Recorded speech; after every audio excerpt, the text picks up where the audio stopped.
Vic So'oto, defensive line coming through and making some big plays. Obviously in this game where you're playing a lot of DBs and you don't have a lot of guys out there, what was kind of the key to the game plan for you guys and for you guys to be able to make a big impact like you did today? Yeah, just continuing to do what we've done the past 2 days, or 2 games, as far as getting after the quarterback and stopping the run.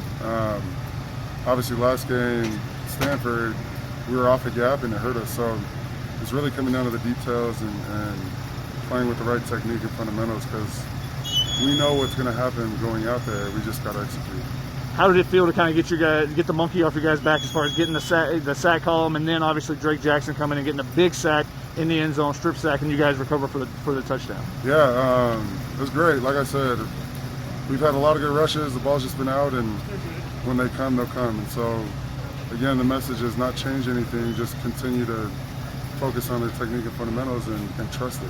With how much is the hecticness of this week with everything going on, how did you think the guys kind of locked in, especially after falling behind 14-0 in this game? I think the sanctuary is a football field. You know what I mean? There's a lot of noise all over the place, especially when we leave the football field. But when you get on the football field, it's just ball, you know. And that's kind of where they can find their solace, is going through those lines and hitting somebody. So that's what we've been preaching and talking about, is going 1-0, not worrying about, you know, tomorrow or the next day, but just taking it one day at a time and being the best you on that day. What was the big change for you guys? You know, you get the big play right before half, give you a little bit of momentum. What was the big change at halftime? What kind of adjustments did you guys make to kind of take control in that third quarter? I think just settling down and having them understand that this is what we saw in film.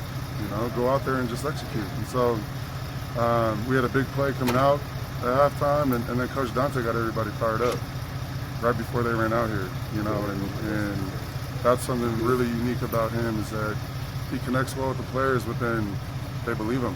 You know, we believe him.